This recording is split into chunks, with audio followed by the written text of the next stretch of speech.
Welcome to the Fear Lit, where we delve into the darkest corners of history's most disturbing tales. I'm your host, and today we're exploring the chilling legacy of a family whose practices defied not only social norms, but perhaps the very laws of nature itself. This is the story of the Halberts family, who never buried their dead. Before we begin, I should warn you, what you're about to hear may disturb you. The tale of the Halberts is not for the faint of heart. So, dim your lights, lock your doors, and prepare yourself for one of the most unsettling stories we've ever shared on this channel. The Halbert family, first, appeared in historical records in the remote highlands of Scotland in the late 1700s. The patriarch, Magnus Halbert, was said to have been a peculiar man, reclusive, stern, and possessing unusual beliefs about life and death. The small village of Blackmoor, nestled between craggy mountains and dense forests, became their home. It was a place shrouded in mist and mystery, where superstition ran as deep as the ancient roots of the towering pine trees that surrounded it. Magnus had fled from Edinburgh with his wife, Alina, and their 3 children, William, Charlotte, and young Thomas, after a series of bizarre incidents left them unwelcome in the city.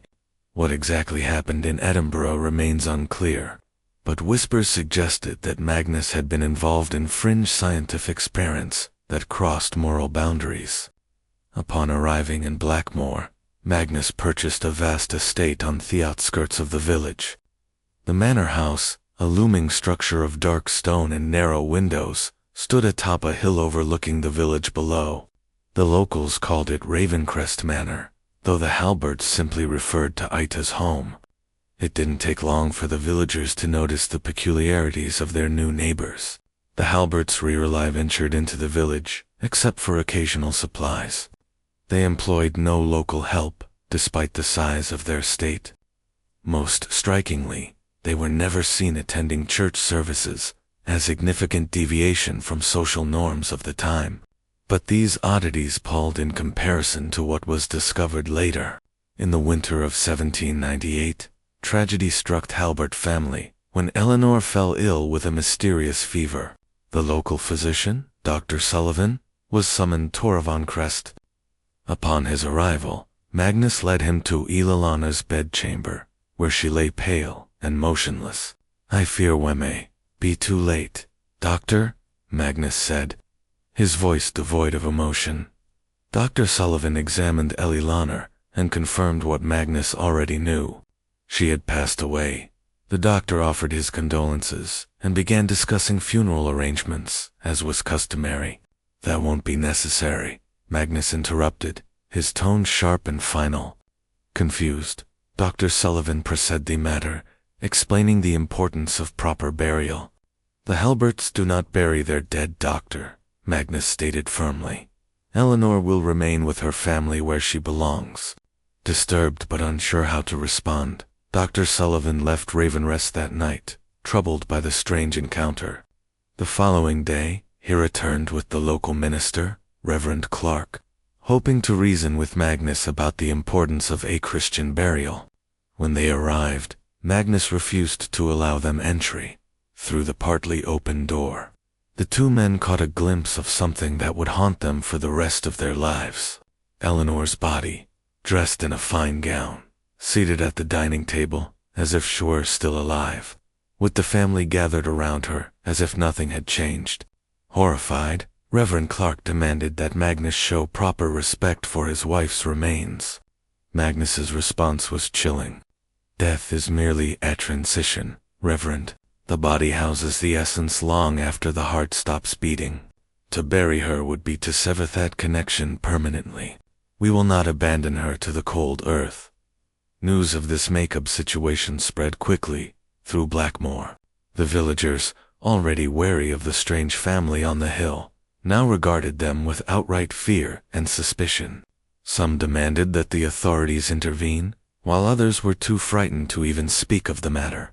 Sheriff Douglas Mercer, the county's representative of law and order, visited Ravencrest to investigate the disturbing reports. When confronted, Magnus presented him with documents.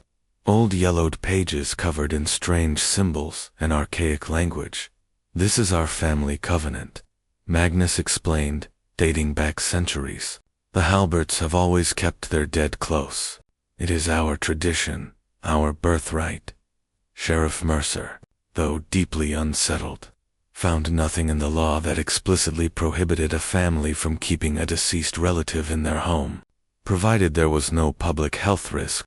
Reluctantly, he left Ravencrest without taking action, but warned Magnus that he would be watching the situation closely.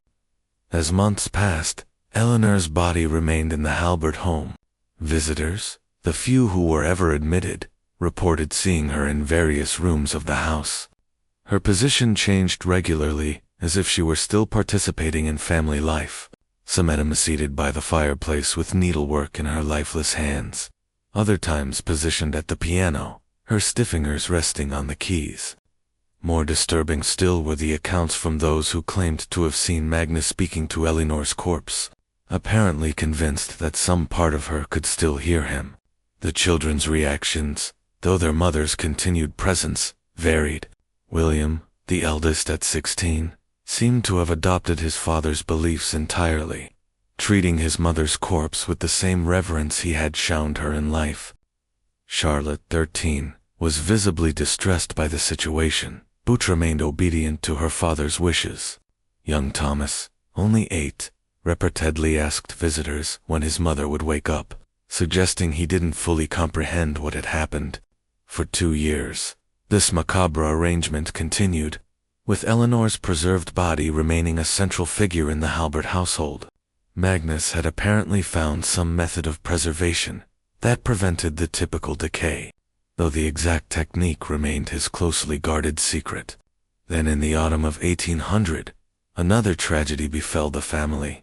William, while hunting in the dense forest surrounding Ravencrest, suffered a fatal accident when his rifle misfired. His body was carried back to Tooth Manor by his distraught father and siblings. Just as with Eleanor, William was not buried. Instead, his preserved body was placed in the family's growing tableau of death. Witnesses describe seeing William's corpse positioned in his favorite armchair in the library, a book eternally open in his stiff hands. By this point, the villagers of Blackmore had developed a complex relationship with the Halberts, while most avoided the family entirely, viewing their practices as an abomination against God and nature. Others became morbidly fascinated. Some even claimed that the Halberts had discovered some secret knowledge about death, that perhaps the family knew something about the afterlife that others did not. These rumors gained traction when people began reporting strange lights emanating from Ravencrest at odd hours of the night, accompanied by unusual sounds that some described as unearthly chanting. More troubling were the accounts from shepherds who claimed to have seen figures moving on the grounds of Ravenrest in the dead of night, figures that moved stiffly and unnaturally. In the village, a small cult of personality began to form around Magnus Halbert. A handful of locals drawn to the mystery and the suggestion of arcane knowledge started to visit Ravencrest regularly. They returned with stories that only added to the family's mystique. Tales of Magnus conducting strange rituals in the presence of his deceased wife and son, of ancient texts filled with forgotten wisdom, and of experiments that challenged the very boundary between life and death. One such visitor was Emily Sutton, a young woman who had recently lost her husband to consumption. Desperate to maintain some connection to her beloved, she sought out Magnus, hoping to learn his methods of preservation. Emily's account of her visit to Ravencrest provides one of the most detailed descriptions of the Halberts' peculiar lifestyle. According to her journal, which was discovered years later, the interior of Ravenrest was unlike anything she had expected. "The manor is not a house of mourning," she wrote Butrither, "a place where death and life exist in unsettling harmony. The deceased Halberts are positioned at the home as if they were still participating in daily life. Eleanor, at her needlework, William with his books. Magnus speaks to them, sets places for them at the table, and treats them as if they were merely silent, not absent. Most disturbing of all is the children's acceptance of this arrangement. Charlotte reads aloud to her mother's corpse, while young Thomas plays at his brother's feet. They have normalized what should be impossible to accept. Emily described Magnus as charismatic and articulate, a man who spoke of death not as an end, but as a temporary inconvenience. He showed her his laboratory, a large room in the east wing of the manor filled with strange equipment, bottles of chemicals, and journals documenting his work. Magnus believes that the soul remains tethered to the body for far longer than conventional wisdom suggests. He speaks of death as a door that swings both ways, and hints that, under the right circumstances, that door might be reopened, whether driven by grief or genuinely convinced by Magnus' theories. Emily Beckham, a regular visitor to Ravencrest, she began assisting Magnus in his work, becoming something of an apprentice. Her journal entries from this period become increasingly erratic, filled with cryptic references to the threshold and the return. The situation at Ravencrest might have continued indefinitely had it not been for the events of the winter of 1803. A particularly harsh season had isolated Blackmore from neighboring towns for weeks. Food was scarce, and illness was spreading through the village. When 3 children from the village went missing during a blizzard, search parties were organized. The missing children were not found, but the search led to a shocking discovery on the grounds of Ravencrest. Behind the manor, partially concealed by the snow, searchers found a small building that had not been there before, a stone structure with no windows and a heavy iron door. From within came a foul odor and sounds that one searcher described as neither human nor animal, but something in between. Sheriff Mercer, leading the search party, demanded entry. When Magnus refused, the door was broken down by force. What they found inside defies easy explanation. The room contained several metal tables, each bearing a body in various states of what can only be described as reconstruction. Body parts that appeared to belong to different individuals had been stitched together. Most horrifying of all, some of these composite forms showed signs of movement, twitching and jerking as if animated by some unknown force. In one corner, barely recognizable as once having been human, were the remains of what the searchers believed to be the missing children. Magnus was immediately arrested, along with Emily Sutton, who was found assisting him. Charlotte and Thomas were taken into protective custody, both children appearing malnourished and in a state of shock. Ravencrest was searched thoroughly. In addition to Elena and William's preserved bodies, the remains of at least 7 other individuals were discovered throughout the manor, all preserved through Magnus methods, and positioned as if they were still living occupants of the home. In Magnus' laboratory, authorities found journals detailing his experiments, his attempts to reverse death itself. The writings revealed a man obsessed with the idea that death was not final, that with the right application of science and what he called the old knowledge, the dead could be restored. The trial of Magnus Halbert and Emily Sutton was brief and closed to the public. The specific charges were never made entirely clear in official records, perhaps because the nature of their crimes defied existing legal categories. What is known is that both were found guilty and sentenced to death. The night before their scheduled execution, something occurred that has never been adequately explained. The jail where Magnus and Emily were being held was found empty in the morning. The cells were locked from the outside. The guards were at their posts, and no one had seen or heard anything unusual during the night. The prisoners had simply vanished. A search of Ravencrest revealed that the preserved bodies of Eleanor and William had disappeared as well. The other bodies found in the manor remained, but the Halberts, both living and dead, were gone without a trace. The most disturbing twist in this already macabre tale came 3 days later, when a shepherd reported seeing 5 figures moving across the moors in the early morning mist. A tall man, a woman, 2 children, and what appeared to be an adolescent boy. All 5 moved with some stiff, unnatural gait. This was the last confirmed sighting of the Halbert family in Blackmore. Ravencrest Manor was eventually abandoned, with no one willing to purchase or occupy a home with such a grim history. Over time, the elements reclaimed the structure, until only ruins remained as a testament to the family, who had once lived and perhaps never died there. But the story of the Halberts did not end with their disappearance from Blackmore. Over these subsequent decades, reports emerged from various parts of Britain and later Europe of a strange family who never seemed to age and who were never seen burying their dead. In 1837, a physician in a small village in northern France documented his encounter with a family named Halford, who had recently moved to the area. He was called to their home to attend to an elderly woman who had apparently suffered a stroke. Upon arriving, he found the woman clearly deceased. Yet the family refused to acknowledge her death, insisting she was merely in a deep sleep. The physician noted that other members of the family, particularly the patriarch, moved in an unusual manner, as if their joints had forgotten how to bend properly. When local authorities investigated, the family had vanished, leaving behind only a strange chemical odor in their abandoned home. Similar accounts appeared throughout the 19th century in Germany, Austria, and as far east as Romania. The details varied, but common elements emerged: a family with an unusual fixation on preserving their dead, strange experiments conducted in secret, and an unnatural manner of movement among the family members.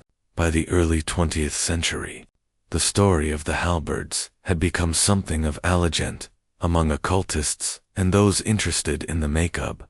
Some claimed that Magnus had discovered the secret of immortality, but at a terrible cost, a half-life of perpetual decay held at bay through his mysterious preservation techniques. Others suggested that the Halberts had never been entirely human to begin with, that they were something older and stranger that had merely adopted human guise. The most credible later chapter in the Halbert saga came in 1923, when a private detective named Richard Thornton was hired to investigate a reclusive family living in an isolated manor house in the Carpathian Mountains. His client, a wealthy businessman, had become concerned after his daughter became unveiled with the family's son. Thornton's detailed report discovered among his effects after his death in 1927 describes a family of 5 who matched descriptions of the Halberts in many respects. Most notably, he observed that, while they claimed the elderly woman living with them was the family matriarch, she never spoke, never ate, and was frequently repositioned around the house like a piece of furniture. Thornton's investigation ended abruptly and he was discovered attempting to photograph the family. He was severely beaten and warned never to return. In his report, he wrote, "I cannot say with certainty that these are the infamous Halberts of Blackmore, but if they are not, then they are their spiritual successors in every way that matters.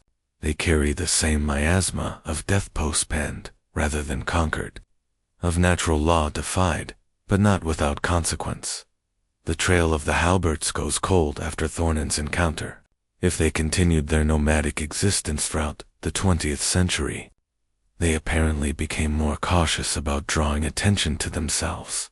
However, in 2006, an interesting discovery was made during the renovation of an old house in Prague. Hidden within a sealed wall cavity, workers found a collection of journals and scientific notes dating from the mid-9th century. The papers, written in an archaic form of English, detailed experiments in human preservation and animation that bore similarities to the methods attributed to Magnus Halbert. Most intriguing was a family photograph found among the papers. Though faded and damaged, it showed 5 figures: a stern-looking man, a woman with a vacant expression, 2 children, and a teenage boy. All were dressed in clothing from the late Victorian era, but the photograph itself appeared to have been taken much later, possibly in the 1930s or 1940 South. Based on the photographic technique used, experts who examined the photograph noted several disturbing details. The subject's skin had an unusual waxy appearance. Their postures were oddly rigid, even by the standards of early photography, when subjects had to remain still for extended periods. Most telling was the woman's eyes, which appeared to be glass replacements rather than natural. The papers and photograph were acquired by a private collector before they could be properly studied by authorities, and their current whereabouts are unknown. In the decades since, rumors and unconfirmed sightings of the Halberts have continued to surface occasionally in obscure corners of the internet. Urban explorers claim to have encountered a strange family living in abandoned buildings. Hikers in remote areas report meeting a group of people who moved unnaturally and spoke in archaic English. Medical supply companies note unusual bulk orders of reservation chemicals delivered to abandoned addresses. None of these accounts can be verified. Of course, the story of the Halberts, a family who refused to bury their dead and who may have discovered something terrible about the nature of death itself, remains primarily in the realm of legend. Yet, one has to wonder if Magnus Halbert truly found a way to preserve not just the body, but something of the essence of a person after death. What would that mean for his family? Would they continue their macabre existence indefinitely? Neither truly alive, nor properly dead, moving from place to place as decades and eventually centuries passed? Would they continue to add to their family, preserving each member as they succumb to injury or illness or age, creating an ever-growing procession of the animated dead? And if they do still exist in some form, what would they look like now, for more than 2 centuries of their unnatural existence? How much of their humanity would remain? These questions have fascinated and disturbed those who have studied the Halbert case over the years. Whatever the truth may be, the story of the family who never buried their dead serves as a chilling reminder of the dangers of defying the natural order, of the fine line between devotion and obsession, and of the potential literal consequences of refusing to accept the finality of death. Before we conclude this dark chapter of history, it should note that, while the story of the Halberts contains many verifiable elements, much of what we know comes from second-hand accounts, rumor, and folklore. The full truth of what occurred at Ravencrest Manor, and what became of the family afterward, may never be known with certainty. What we can say is that the legacy of the Halberts continues to cast a long shadow in Blackmore, now a much larger town than it was in Magnus' day. Locals still avoid the ruins of Ravencrest. Children dare each other to spend the night among the crumbling walls. But few are brave enough to accept the challenge. Those who do often return with wild tales of whispering voices and the sensation of being watched by unseen eyes. The story has also inspired numerous works of fiction, from Victorian penny dreadfuls to modern horror films. The image of the family who keeps their dead as if they were still living has become a powerful motif in the Gothic tradition. Perhaps most unsettling are the periodic reports from around the world of families attempting to replicate the Halberts' practices. As recently as 2018, authorities in Asmel town in Eastern Europe discovered an elderly couple who had preserved the bodies of their deceased children and grandchildren, keeping them positioned throughout their home as if they were still alive. When questioned, the couple referenced the Halbert method and claimed to have learned it from a stranger who had visited their village years earlier. For those interested in exploring this story further, several academic works have attempted to separate fact from fiction in the Halbert case. Dr. Elizabeth Montgomery's The Anthology of Magnus Halbert, Science, Superstition, and the Boundaries of Death provides perhaps the most thorough examination of the scientific principles that might have informed Magnus preservation techniques. Professor James Harker's Ravencrest, A Study in Historical Horror, places the Halberts within the broader context of 19th century attitudes toward death and mourning. Both works are available in our online shop, along with reproductions of some of the Howard family documents that have survived to the present day. And now, as we close this chapter of the ghastly journal, I leave you with a final, unsettling thought. What if the Halbert story isn't merely a historical curiosity or a cautionary tale? What if somewhere in the world a family of 5 continues their eternal procession through time, adding to their numbers as necessity dictates, never burying their dead because in some terrible way their dead have never truly died?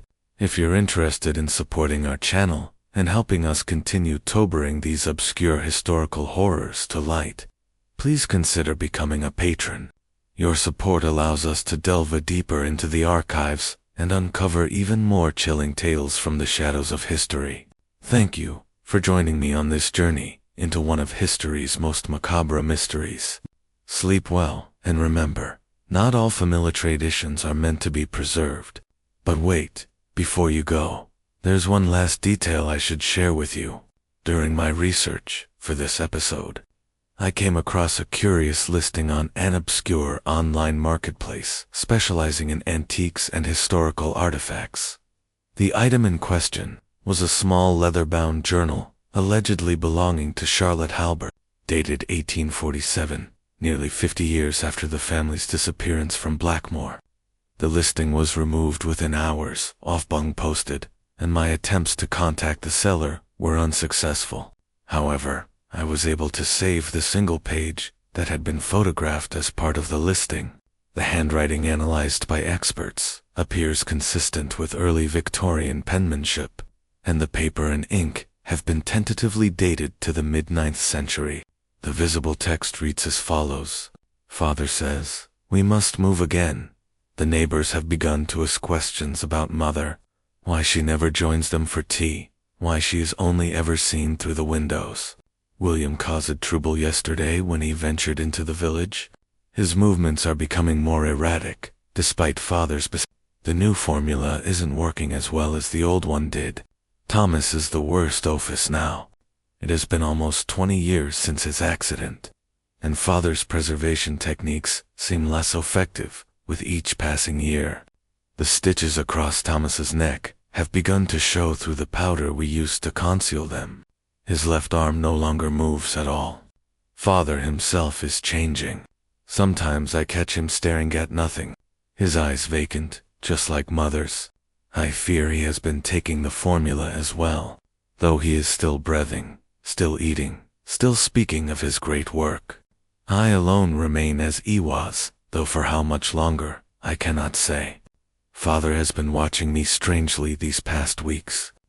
I found him standing over my bed at night, syringe in hand, murmuring about preventative measures. Tomorrow we leave for America.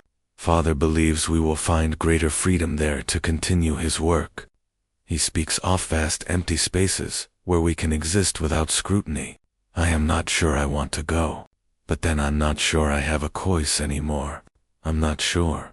I've had a choice since that winter night in 1803, when Father came to my room and told me it was time for me to help preserve our family legacy. Sometimes I dream of Blackmore, of a proper burial in consecrated ground, of rest, but such dreams are dangerous. Father always knows when I've had them, he says. It means I'm slipping away and that soon I'll need his help to remain with the family. I fear that day is coming soon. My hands have begun toastifying in the mornings. My reflection shows the same waxy pore that William developed before his transition. Father has been preparing a special room for me in our new home across the ocean. If anyone finds this journal after I'm gone, or rather after I have changed, know that the Halberts still walk the earth, neither living nor dead, and I few should see a family of unusual stillness, their movements mechanical, their eyes never quite focusing on what they observe. Run, run, and hope they have not noticed you. The authenticity of this document cannot be verified, of course. It may well be an elaborate hoax created by someone familiar with the Halbert legend, but if it is genuine, it provides a chilling glimpse into the continuation of the family's story long after they vanished from Scotland, and it raises another, perhaps even more disturbing possibility that the Halberts not only preserved their dead, but that Magnus eventually began to preserve Thelavine as well, administering his treatments to family members before natural death could claim them, creating a family suspended in some terrible state between life and death. The notion that the Halberts may have reached American shores is a new development in their story. If Charlotte's journal is to be believed, the family arrived into United States sometime in the mid-9th century. This could explain the relative lack of reported sightings in Europe during the later Victorian era. American records from that period, particularly in frontier regions, were often sparse and unreliable. A strange family settling in a remote area might have escaped official documentation. However, local folklore from various regions includes tales of the Stiff family or the Walking Dead folks that share certain similarities with the Halbert case. One such account comes from a small mining town in Colorado, circa 1870. According to local newspaper archives, a family named Halford purchased an abandoned mine and the surrounding property, converting part of the mine into what they called private research facilities. The family kept to themselves, but occasionally hired locomen for specific tasks related to the renovation of the mine. One such worker, upon returning to town after several days at the Halford property, claimed to have seen something disturbing in a sealed section of the mine. What he described as people who ain't people no more, standing still as statues, but sometimes twitching like they're trying to remember how to move. The man was dismissed as drunk or delirious, but when a small group of townspeople went to investigate, they found the Halford property completely abandoned, with evidence of a hasty departure. In a hidden room cut into the rock, they discovered chemical equipment, journals written in code, and most disturbing of all, a collection of glass eyes of various colors, some still bearing traces of human tissue. Similar stories emerged in other isolated communities across America in the late 19th and early 20th centuries. A family in the bayou of Louisiana who were said to move like a reclusive group in the mountains of West Virginia whose patriarch claimed to be a doctor specializing in life extension. A commune in the forests of the Pacific Northwest where visitors reported seeing people who appeared to be dead participating in daily activities. None of these accounts can be definitively linked to the Halberts. Yet, the pattern is suggestive. If Magnus and his family, both living and preserved, did come to America, they seem to have continued their nomadic existence, perhaps staying in each location only as long as they could avoid unwanted attention. The most recent chapter in this strange saga may be the most disturbing of all. In 2010, a fire at a remote farmhouse in rural Maine led to a grim discovery. After extinguishing the blaze, which had destroyed most of the structure, firefighters found a hidden cellar containing what was initially believed to be a mannequin workshop. Further investigation revealed that the mannequins were, in fact, human remains in various states of preservation. Most had been damaged in the fire, but forensic examination determined that some of the bodies had been preserved for decades, with the oldest potentially dating back to the early 20th century. Most disturbing was the discovery that some of the more recently deceased individuals showed signs of having been artificially preserved whilst evidence suggested that they had continued to move and function in some capacity for months, or even years, after the preservation process had begun. No residents of the farmhouse were ever found, either among the remains or elsewhere. The property had been purchased 20 years earlier by a cash buyer, using what proved to be a false identity. Neighbors reported that the occupants kept to themselves and were rarely seen up close, though they occasionally observed what appeared to be a family of 5 through the windows: an older couple, 2 middle-aged individuals, and a younger person of indeterminate gender. Investigators ended that the farmhouse contained numerous books and journals related to obscure preservation techniques, experimental chemistry, and fringe theories about extending life beyond death. Among these materials was a family tree that, while partially burned, included the name Halbert near the top. DNA testing on the remains proved inconclusive, with analysts noting unusual chemical alterations to the cellular structure that prevented standard identification methods. The case remains open, classified as a multiple homicide with no named suspects. Could this be the final chapter in the Halbert saga? Did their centuries-long journey end in that fear in Maine? Or did they escape once again, perhaps leaving behind only their oldest and most deteriorated family members as they fled into the night? The truth may never be known, but perhaps that uncertainty is fitting for a family whose very existence challenged the boundary between life and death, between history and legend. What we can say, with some confidence, is that the story of the Halberts, whether viewed as historical fact, elaborated folklore, or cautionary tale, touches something primal in our collective psyche.